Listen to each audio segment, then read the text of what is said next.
예수님은 계속해서 이제 자신이 생명의 떡이라는 사실을 이제 설명하죠. 거기에 따라 나온 사람들은 아직도 이제 세상의 떡, 세상의 힘, 그거 찾고 있는 모습이에요. 그러니까 이제 그 사실을 성경은 뭐라고 말하는 거면 수군거렸다 그랬어요. 수군거린다. 예수님이 말씀하죠. 너희들은 왜 수군거리느냐? 수군거리지 말라. 이 수군거리다라고 하는 말의 그 원어를 살펴보면 비둘기 울음소리라는 의미가 있는데요. 그건 불평하다, 투덜거리다. 인간의 본성이 여기에 있다는 거예요. 인간의 본성이 그 불평, 불만, 그리고 하나님에 대하여 투덜거림. 그래서 12정탐꾼이 가나안을 정탐하고 와서 그들도 무슨 얘기를 하죠? 그죠? 하나님에 대하여서 불평하고, 모세에 대하여 불평하고, 그 땅에 대하여서 불평하고, 이런 것들이 이제 우리의 모습인 것을 알 수가 있습니다. 예수께서 그들에게 말씀하십니다. 수군거리지 말라. 예. 뒤에 있는 분들도 수군거리지 마세요. 어떤 면에서는 수군거리지 않게 하겠다 이 뜻이에요. 불평하지 않게 하겠다라는 거죠. 예. 우리들이 본성이 수군거리고 불평하는 사람들인데 예수 생명이 우리 안에 들어오면 어떻게 해요? 불평하지 않게 하겠다. 그래놓고 또 이제 계속해서 생명의 떡에 대해서 자신을 말씀하시는데 그들이 못 알아들어요. 자, 왜 그렇게 예수님이 오셔서 하나님의 아들이신 예수께서 오셔서 설명하시는데도 못 알아들을까요? 생각나나요? 예수님의 첫 번째 비유가 마태복음 한번 볼까요? 13장. 마태복음 13장에서 이제 예수님이 처음으로 복음서에서 비유를 가리켜 말씀하시죠. 마태복음 13장 이제 네 가지 땅에 떨어진 비유 혹은 좋은 옥토밭의 비유 그런데 그 비유에 대한 설명을 하는 우리 10절 말씀, 11절 말씀 보겠습니다. 마태복음 13장 10절 제자들이 예수께 나와 이르되 어찌하여 그들에게 비유로 말씀하시나이까? 대답하여 이르시되 천국의 비밀을 아는 것이 너희에게는 허락되었으나 그들에게는 아니 되었나니. 자, 비유로 말씀하시죠. 그런데 그 비유로 말씀하시는 이유, 우리는 세상적인 이야기로 이렇게 풀자 그러면 비유로 말하는 이유는 더 쉽게 알아듣게 하기 위해서 우리가 아는 얘기를 가지고 그 얘기를 설명해 줄 때 그걸 비유라고 말해요. 그런데 예수님은 비유로 말씀하신 그 이유 중에 하나가 뭐예요? 이유가 뭐예요? 못 알아듣게 하려고. 네. 무슨 말씀인가 하면 이 진리를 아무리 선포해도 하나님이 열어주지 않으면 못 알아듣는다는 거예요. 오히려 그들의 귀를 막으시는 하나님. 그러면서 이제 마태복음 13장 14절에서 이사야서를 인용해서 말씀하셔요.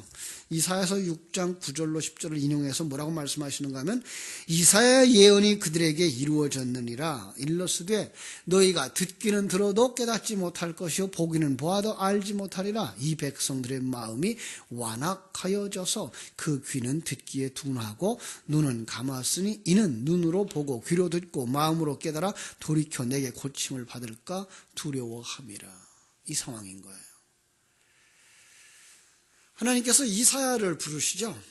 이사야가 여호와의 전원에 올라가서 하나님의 사자가 있는 것을 보고 그가 큰일 났다. 나 망하게 됐구나. 그때 이제 그 주의 선사가 숯불을 가져다가 그의 입술에다 대고서는 청하여졌다라고 말씀하시면서 또 찾죠. 누가 나를 보낼까? 내가 누구를 보낼며 누가 나를 위하여 갈까라고 말씀하실 때에 이사야가 내가 여기 있나이다. 나를 보내소서라고 자원하고 나와요. 그때 주신 말씀이에요. 가서 뭐 하라고요? 전하라고요. 그런데 그를 듣기는 들어도 깨닫지 못할 것이고 보고도 알지 못할 거라 하라. 예, 그럼 가서 복음을 전하라는 거예요, 말라는 거예요? 복음을 전하는데 그들의 말로 하지 말고 그냥 복음은 복음대로 전하라. 그러면 하나님께서 그들 속에 들어가서 열어주시면 그들이 깨달아 알 것이지만 하나님이 그들에게 들어가 깨달아 알게 하지 않으면 그들은 깨닫지 못할 것이다. 이 말씀을 예수님이 비유로 말씀하시면서 이제 말한 거죠. 똑같은 얘기예요. 예수님이 지금 여기서 말씀하고 있는 것도 역시 비유예요. 뭐죠? 생명의 양식, 만나의 이야기. 이런 것들은 그대로 가르쳐주면 그들이 알아듣는다, 못 알아듣는다. 예, 불신자들은 못 알아듣는다. 그럼 불신자들이 못 알아들으면 어떻게 되겠어요? 불평하겠죠. 심지어는 지도자를 돌로 치겠죠. 바로 그 상황인 거죠. 그러나 예수님은 뭐 해야 돼요? 계속해서 진리를 선포해야 돼요. 그 진리의 내용이 뭐예요? 지금 말씀하시는 이거예요. 예수가 생명의 양식이다. 예수 그리스도가 진리다. 생명의 양식이라는 거 우리 다시 한번 생각할 수 있어야 되죠. 뭐죠? 그것으로 말미암아서 생명을 얻는 것이고 그것으로 말미암아서 힘을 얻는 것. 이게 생명의 양식이에요. 그것이 아니면 세상의 양식이죠. 그것이 아닌 것으로 힘을 삼고 그것이 아닌 것으로 생명의 근원을 삼는 자들, 그들은 하나님께서 내 백성 아니다라고 치워놓는 것을 우리가 볼 수가 있습니다. 그래서 그것들을 가지고 항상 하나님은 우리를 시험하셔요. 네가 하나님께 속하였나 세상에 속하였나 보라라고 계속 점검하시죠. 그것이 바로 만나를 주었던 사건이에요. 만나를 주면 그들은 그 만나를 먹고 뭘 깨달았어야 되는 거예요? 우리의 사는 것은 주님이 광야에서 시험당했던 것과 똑같은 거죠. 사람이 떡으로만 사는 것이 아니요 하나님의 입으로 나오는 모든 말씀으로 사는 거구나.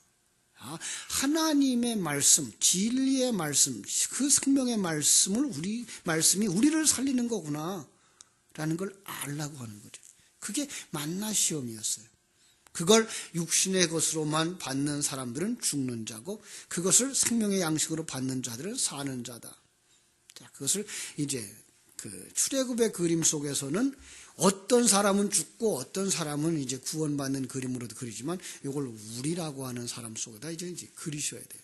나라고 하는 사람 속에다가 하나님의 말씀이 들어오면 그때 어떤 사람이 일어나요? 그걸 갖다가 세상 것으로 해석하려고 하는 사람들이 나오고 누구 안에? 내 안에. 그리고 그걸 하나님의 것으로 해석하려고 하는 말이 나온단 말이에요. 아주 쉬운 얘기로 복이라는 말을 이렇게 딱 듣는 순간 우리는 뭘로 생각하고 싶어요? 얼른 세상의 것, 잘 되는 것, 형통한 것, 더 많이 얻는 것, 높은 자리에 올라가는 것으로 해석하고 싶어하는 옛사람이 내 속에 있다고요. 그래서 새 사람이 작을 때는, 이 새 생명이 내게 작을 때는 언제나 복 받으시기 바랍니다 라고 하는 말을 척 듣는 순간 바로 세상 것, 부유한 것, 형통한 것 이쪽으로 얼른 돌아가 버린다. 그러나 조금 시간이 지나면서 복이라고 하는 것은 세상에 있는 그 복이라고 하는 그릇 속에다가 하늘 것을, 하늘 생명을 담아준 것인 것을 알아서 그건 그릇이고 그 속에 진정한 복은 하나님의 백성, 하나님과 동행하는 것, 하나님이 옛사람을 쳐 부수고 새 사람으로 완성하는 것, 이게 복이구나를 알면 어느 순간부터 하나님이 말씀했던 성경 속에서 복이라는 것들을 이제 세상 것으로 보지 아니하고 하늘 것으로 보시면 하나님의 생명으로 보게 된다는 말이에요. 예. 우리 속에 둘이 다 있는 거예요. 여러분, 그냥 나는 이런 사람이고 저 사람들은 저런 사람이고 이렇게 보지 마시고요. 항상 그 복음은 내 안에 들어오는 것으로 보셔야만 여러분들이 진정한 성경을 바로 볼 수가 있는 거예요. 그래서 제가 늘 이렇게 지적하는 말씀이 있죠. 야곱과 에서를 비교해봐라. 그렇죠? 누가 복 받은 사람이죠? 야곱이 어머니 복 중에서 이미 창세전부터 복받은 사람이에요. 그런데 누가 더 부유하게 살았나요? 야곱이 아니고 에서였어요. 에서는 집에서 길리운 병사가 400명이나 있는, 그러니까 할아버지 아브라함보다도 더 부유한 사람이 되어진 거죠. 반면에 야곱은 12아들밖에 없어요. 그리고 약간의 짐승, 그것도 외삼촌 집에서 가지고 나온 것. 그렇습니다. 그런데 많은 사람들은 복 그러면 아브라함이 큰 부자가 됐다더라, 이삭이 100배나 얻었다더라, 이런 것들을 글자 그대로 해석해서 많은 사람들이 그걸 추구하고 있단 말이에요. 이제는 우리 역할, 우리의 형편으로 와서 보셔야 되잖아요. 여러분, 그렇게 우리 한국 기독교회가 100여 년 동안 축복했고 살아왔는데 성도들이 다 그래요. 우리는 대대쯤 예수를 믿어서 2대째고 3대째고 이제 4대도 나왔더라고요. 4대째 예수를 믿었기 때문에 우린 복받았어요. 여러분, 그랬으면은 한국의 갑부들은 기독교인이어야 되잖아요. 그런데 안 그래요. 이제 연세 드신 분들은 이제 자신의 한번 과거를 돌이켜 보세요. 예수 믿지 않는 친구 한 40년 살아왔고, 나 예수 믿으면서 한 40년 살아왔는데 내가 우리 친구들보다 더 잘 살던가요? 아니에요. 그런 사람들도 있겠습니다만은 이거는 어떤 사람은 잘 살고 어떤 사람은 그냥 그렇지 못해요. 이거는 그 사람의 얼마나 성실하게 부지런히, 그리고 그 사람의 그런 만큼 하나님이 채워주셨느냐를 보셔야지, 그것을 우리가 축복해 주세요, 그것 주세요라고 해서 하나님이 거기에다 물질과 세상에서 부유함을 주신 것은 아니라는 사실을 우리가 알아야 돼요. 성경이 말하고 있는 축복은 그 우리가 알고 있는 그 개념이라는 복이라는 그릇 속에다가 하늘 생명을 담아 주셔서 이것이 바로 복이야 라고 이 진리를 주고 있는 것이지, 그릇을 보라고 말씀한 거 아닌 거 깨달아 아셔야만 됩니다. 그런데 이스라엘 백성들이 광야에서 만나를 줄 때 어떻게 주셨는가 하면, 하루 것만 거두어라, 이틀 것 거두지 마라. 왜요? 내일 일은 내일이 책임진다. 예. 여기 신약에 와서도 그 말씀을 하셨죠. 내일을 염려하지 마라. 내일은 내일이 책임질 거다. 여러분, 내일이 누굽니까? 내일의 주인 하나님이에요. 예. 그럼 우리는 노후도 준비하지 말아야 되고 세상 양식도 준비하지 말란 말입니까? 아니요, 그거 얘기하는 것 아니에요. 여기서 얘기하는 것은 생명에 관한 얘기를 지금 하고 있는 거예요. 예. 여러분, 내일에 대한 생명은 내가 사느냐 죽느냐 하는 건 누가 주관하고 있다? 하나님이 주관하고 있다는 거예요. 예. 이 사실을 아셔야 돼요. 이 세상을 살아가는 방법 가운데는 노후도 준비하셔야 돼요. 예. 그거 난 하나님이 사시니까, 하나님 준비하니까. 아니요. 그건 어리석은 자들이에요. 제가 가끔 예를 드는 우리 한 분 권사님 계셨어요. 아주 예언에 능하고 사람들을 보고서는 심지어 그분 모시고 부흥하면 주머니 속에 돈이 얼마나 있는 건지도 다 보고 통장 속에 잔고가 얼마나 남았는지까지 아는 양반이었어요. 하나님이 이렇게 내게 보여주시고 알려주시는데 무슨 보험이 필요하냐? 자동차 보험도 안 필요 없다. 그러고서 교통사고가 자동차 사고로 나가지고 돌아가셨는데, 그거 아니에요. 이 세상의 것은 이 세상 걸로 준비하셔야 돼요. 그건 이 세상의 방법들이에요. 그런데 뭘로 준비해요? 믿음으로 준비하셔야 돼요. 그런데 그 진정한 믿음은 하면 될 거야가 아닌 하나님의 생명, 하나님의 계획을 가지고서 우리가 그걸 준비하라는 얘기예요.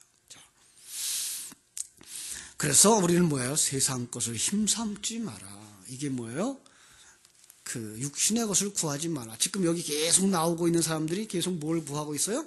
육신의 것을 구하는 거죠. 그들은 육신의 것을 구하기 위해 누구까지 이용하고 싶은 거예요?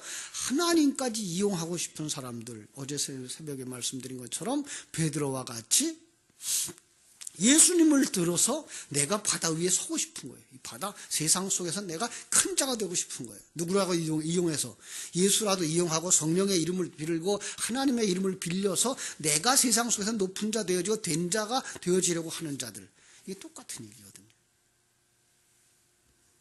그런 자들은 하나님 백성 아니다라는 얘기를 구약 성경에서 한 곳이 있어요. 열왕기하 2장에 23절 24절에 보면은 거기에 엘리사가 이제 베델에 갔다가 뭐라 그런가 하면은 대머리에 올라가라 하는 소리를 들어요. 아니 그 소리 좀 했다고, 대머리 보고 좀 조롱했다고 하나님이 곰을 보내서 42명이나 찢어버렸어요. 그때가 어느 때인가 하면은 남북 이스라엘이 갈라진 때예요. 그리고 북쪽 이스라엘의 지도자가 남쪽으로 사람들이 내려가 예루살렘에서 제사를 드릴까봐 단과 베델에다가 금송아지 만들어 놓고 우상 숭배하게 한 거예요. 여러분, 베델이 어떤 곳입니까? 베델, 하나님의 집이에요. 근데 하나님의 집을 우상의 신전 삼은 자들, 지금 말로 말하면 하나님의 신전을 우상의 신전 삼는 거예요. 무리 얘기예요. 그러면 하나님이 노하신다. 세상 것을 취하려고 하는 자들 결코 용납 안 된다. 그들은 그렇게 배달해서 우상을 섬기면서 그 하나님의 종에 대하여서 조롱을 하죠. 우린 너 같은 애가 필요 없다. 그러니까 하나님의 종을 조롱한다라고 하는 것은 하나님이, 여러분 이것도 잘 들으세요. 이건 목사에 대해서 얘기하고 있는 것이 아닌 더 중요한 얘기이기 때문에 하나님의 종을 조롱한다라고 하는 사실은 하나님의 종 그 자신이 아니고 누구예요? 하나님의 종 안에 있는 하나님을 조롱한다는 거예요. 이런 사상이에요. 그래서 그 하나님은 그런 것 절대 용납 못한다. 이래서 그들을 죽이는 사건인 거예요. 이건 하나님의 종은 목사만을 얘기하고 있는 것 아니에요. 이거는 여러분들도 하나님의 종이거든요. 그리고 여러분 속에 누가 계세요? 예수 그리스도가 계셔요. 그러니까 여러분들이 조롱당할 수 있어요. 여러분이 조롱을 당해도 안 되겠지만, 그러나 세상이 여러분들을 조롱할 때 그 세상은 하나님의 것은 아니다라고 심판을 받게 된다는 얘기예요. 하나님은 이렇게 자기의 존엄을 파고 들어온, 부수고 들어오는 자들을 절대로 용납하지 않아요. 그래서 모든 죄는 다 사함을 받되 뭐를? 하나님의 성령을 거역하는 죄는 사함을 받지 못한다고 말씀하는 거예요. 그 얘기를 신약에 오면 또 그런 얘기 할 수 있죠. 누구예요? 사도행전에 아나니아와 삽비라가, 그죠? 자,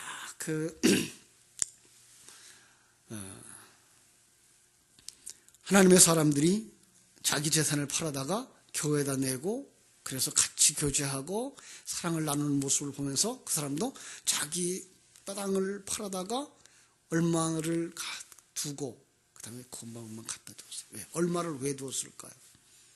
그것을 갖다가 하나님은 하나님을 속였다라고 말이죠. 그는 이걸 의지한 거예요. 하나님을 의지하는 그 마음, 그 중심에 있지 않고 이걸 의지한 거예요. 물질을 의지한 거예요. 이것들을 하나님 의지하지 않고 물질 의지하는 자라고 봐서 그건 하나님의 백성이 아니야 라는 표적으로 그를 죽인 거예요. 구약에도 그런 사건이 있었죠. 아간이, 그죠? 아간이 아이성 전투에서 전리품을 가지고 왔어요. 근데 그 중에 일부를 자기 것으로 삼았어요. 하나님을 의지해야 되는, 하나님의 것을 하나님만 생명의 근원으로 삼아야 될 그 사람들이 하나님 외에 다른 것을 자기의 생명의 근원, 힘의 근원으로 삼았을 때 하나님은 그것은 하나님의 백성이 아니야. 그건 죽은 자야. 그래서 그를 죽이시는 거예요. 이런 그림들이에요. 이것도 뭐예요? 그릇이다. 이 그릇에다가 오늘 우리가 누구를 의지하며 누구를 삶의 근원, 원동력으로 삼아서 살아가야 될 것이냐를 알라고 보여주신 그릇들이고 예표들인 거예요. 그걸 보지 못하면 큰일 나는 거죠. 자, 베델. 그것은 하나님의 집이라고 그랬어요. 그래서 성전. 고린도전서 3장 16절 뭐라 그래요? 너희가 하나님의 성전인 것과 하나님의 영이 너희 안에 거하시는 것을 알지 못하느냐라고 말씀하죠. 베델이 여기예요. 이제 우리는 베델을 이스라엘의 그 지형으로 보지 마시고 베델을 여기로 보셔야 돼요. 그럼 여기에서 뭐 해야 돼요? 우상숭배하면 안 된다니까요. 우상숭배가 뭐라 그랬어요? 나보다 힘센 어떤 존재, 어떤 능력 있는 존재를 나를 위하여 존재해 달라고 하는 게 우상숭배예요. 그러니까 주님은, 하나님은 십계명을 주실 때 그런 의미에서 준 것이죠. 나 외에 다른 신을 섬기지 말라. 알죠. 왜 다른 신이 없는 걸 하나님이 모르십니까? 예, 알아요. 근데 두 번째는 뭐예요? 나를 우상으로 만들지 마라. 내가 너희들이나 조금씩 도와주는 그런 존재로 나를 섬기지 마라. 나를 우상으로 만들지 마라. 예, 오늘 우리는 하나님을 우상으로 섬기지 않나요? 하나님, 내 생활 괜찮아요. 그냥 내 생활 방해하지만 마세요. 그리고 이것만 조금만 도와주세요. 그러면 내가 더 잘할 수 있어요. 이게가 우상숭배라니까요. 그분이 생명의 근원이고 그분 없으면 우리는 죽은 자고 그분이 우리의 머리고 우리는 그분의 지체고 이 상황들이 안 일어나면 우리는 뭐예요? 죽은 자라니까요. 그럼 뭐가 돼요? 그 죽은 자는 그 성전이 무덤이 되는 거예요. 그게 아간의 사건인 거예요. 그래서 뭐예요? 거기다가 돌무덤을 해버리죠. 그죠? 아골골짝이라고 하는 곳이 있죠. 그것도 아나니아와 삽비라의 무덤이에요. 요한복음 6장의 얘기가 그걸 설명하고 있는 거예요. 정말로 예수 생명을 알고 예수 생명을 의지하고 살아가는 자들은 뭐 할 수 없다? 세상 것을 의지할 수가 없다. 세상 것으로 살고 세상 것으로 힘의 근원을 삼고 그걸 추구하며 살 수가 없다. 그것은 우상이다라고 말씀하는 거예요. 그래서 이런 얘기가 있어요. 이제 누가복음 12장 13절부터 15절에 보면 예수님이 강론하고 있는데 어떤 사람들이 와서 이제 예수님 이것 좀 판결해 주세요. 부모님이 내게 재산을 넘겨주고 갔는데 우리 형님이 다 가지고 가고 내게 안 줘요. 나보고 내게 좀 주라고 말씀해 주세요. 공정한 판결을 좀 해 주세요. 근데 예수님 안 해요, 그 얘기를. 굉장히 중요한 일일 것 같고 그 사람에게서는 그것이 아마 굉장히 중요했을 거예요. 그죠? 그건 공평한 일이에요. 그건 마땅히 해줘야 될 일이에요. 그런데 예수님은 그 일에 손 안 대요. 왜요? 내가 그것 챙겨주러 온 사람인 줄 아냐? 예. 그런 것 챙기려고 나를 찾지 마라. 여기 지금 요한복음 6장에 있는 그 깊은 내용들이에요.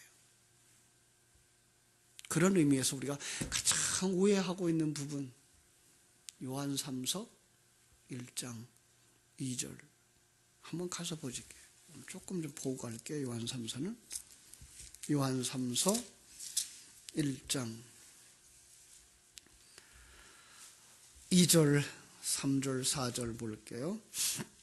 사랑하는 자여 내 영혼이 잘됨 같이 네가 범사에 잘되고 강건하기를 내가 간구하노라.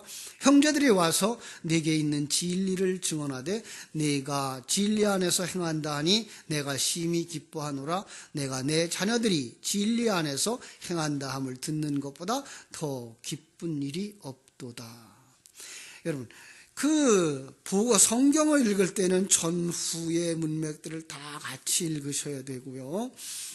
중요한 것, 그것을 그릇으로 보고 읽으셔야지 문자적으로 해석하면 아주 엉뚱한 얘기가 나온다는 사실을 우리는 여기서 알 수가 있습니다. 내 영혼이 잘됨 같이. 내 영혼이 잘 되는 게 뭐가요? 어떤 것이 영혼이 잘 되는 거예요? 그냥 가만히 그 내용도 모르고 영혼이 잘 돼. 그럼 잘 되는 거야. 세상 것 잘 되는 걸로 생각하는. 성경이 요구하고 있는, 하나님이 요구하고 있는, 예수가 요구하고 있는 영혼이 잘 되는 게 어떤 것이 영혼이 잘 되는 거예요? 예수 생명 안에서 예수 생명이 들어오면 예수 생명으로 자라나는 것, 그 영혼이 잘 되는 거예요. 반대로 생각해 볼까요? 내 안에서 예수 생명이 자라나면 옛사람은 어떻게 되죠? 무너지는 거죠. 예. 같이 생각하셔야지 하나만 보면 안 되죠.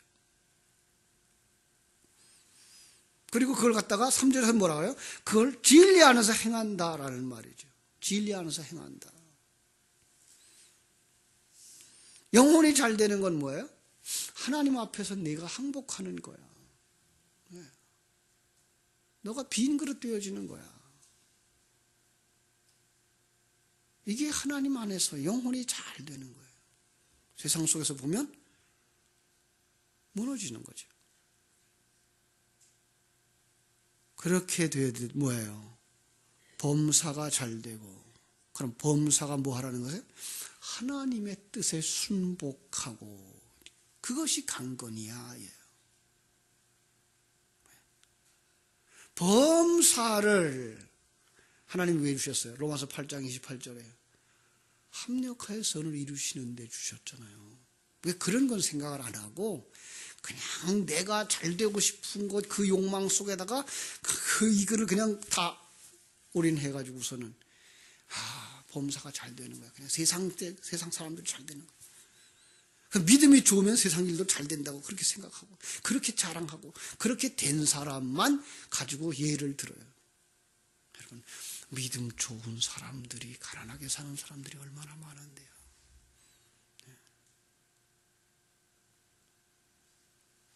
믿음 좋다 그래서 다 회장님 되어지고 기업을 운영하고 아니에요.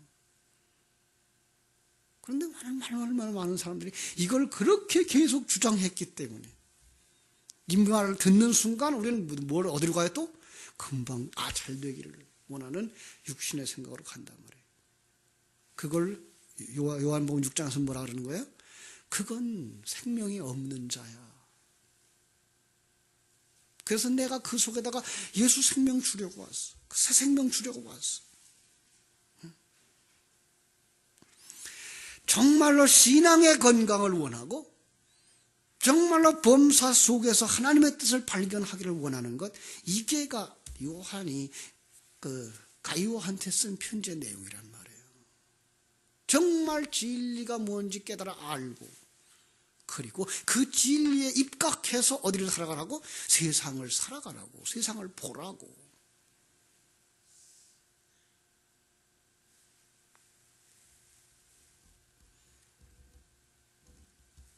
오늘 우리가 거기까지 가지 않으면 안 되는 거죠. 예. 여러분, 우리 이 세상 살아가는데 많은 돈 안 필요합니다. 하루 세 끼 밥 먹고 사는 거 그렇게 큰 돈 안 필요하고요. 그렇게 높은 지위 안 필요합니다. 왜 그렇게 욕심들이 많아졌죠? 세상에 속해 있어서 그래요. 다른 사람들에게 속해 있어요. 여러분, 그 재산 많이 가진 사람들 그렇게 거짓말하고 사기치고 이렇게 저렇게 탈세해가지고 남은 재산 뭐 할까요? 뭐 하겠어요? 그들도 기껏해 하루 세 끼만 먹어요. 갈 때 가져갑니까? 요즘 저 가끔 이제 텔레비전에서 나는 자연인이다라는 프로를 보는데 산속에 들어가서 사는 사람들, 물론 그건 정상 아니에요. 그걸 정상이라고 말하지 않아요. 그런데 그들은 그냥 산에서 얻어먹고 거기서 기숙하고 살고 그들에게 무슨 큰 돈이 필요해요? 감자 하나, 옥수수 하나 한 끼 때우고 살면 저녁에 자고 아침에 일어나고 우리가 이 세상을 살아가는 날 동안 먹고 사는데 그렇게 큰 재산이 필요하지 않아요, 사실은. 물론 하나님은 우리에게 물질을 주실 수 있어요. 그 물질을 하나님이 내게 주신 거구나 하고 바르게 사용하고 살아야지. 그걸 가지고 자기의 부유함, 자기를 자랑하는 곳에 채우면 하나님은 그걸 원치 않으시는 거죠.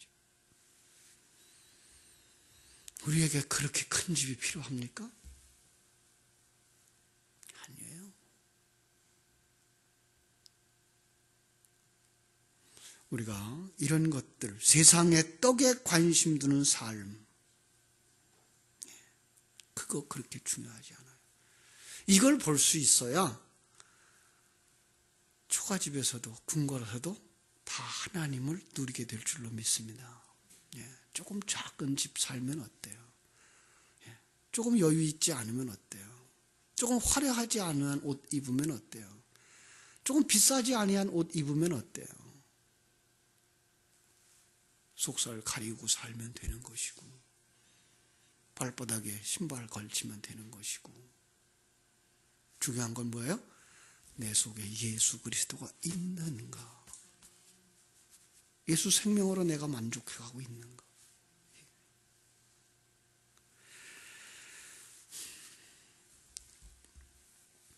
여러분, 예수 그리스도는 우리에게 무엇을 주시기 위해서 오셨는가? 그걸 보셔요. 계속 말씀하시는 거예요. 난 너희들이 원하는 거 그거 주려고 온 거 아니야. 난 너희들에게 생명 주려고 왔어. 이것을 깨달아 알 때에만 우리는 뭐 할 수 있다? 요한복음 6장이 말하는 생명의 양식과 세상의 떡을 비교하시면서 계속해서 그거 아니고 이거라고 말씀하는데 그러면 사람들은 어떤다? 그 말이 어렵다. 그러고 간다. 그렇죠. 귀가 막히고 생명이 없는 사람은 그런 걸 누가 바래. 그러고 받아들이지도 않는다. 그 받아들이지 않는 걸 마태복음 14장에서는 뭐라 그랬죠? 영접하지 않는 자들이다. 그들은 하나님의 백성이 아니다. 자, 그래서 요한복음 6장 66절에서는 제자들이 떠나가고 다시 그와 다니지 않더라. 그런데 12제자는 남았더라. 12제자, 12 누구죠? 아들의 숫자예요. 하나님이 택하고 그들을 아들로 만들려고 하는 자들은 깨달아 알아서 떠날 수가 없어요. 예. 왜? 그 깨달음은 어떻게 들어올 깨달음이에요? 귀로 들어서 머리로 아니고 내 안에 두루셔서 우리로 깨닫게 하시는 거기 때문에 우리가 어디로 가요? 어디로 가? 어디로 간들 거기도 누구예요? 하나님과 같이 있는 거예요. 그래서 시편에서 그랬죠. 내가 바다 끝에 자리를 편들, 그죠? 바닷속 깊은 곳에 자리를 편들 하나님 거기 계시고 왜? 내 안에 계신데 어디로 떠나요? 내가 어떻게 하나님을 피해서 도망가요? 내 안에 계신데. 진리와 생명의 말씀이 내 안에 계신데.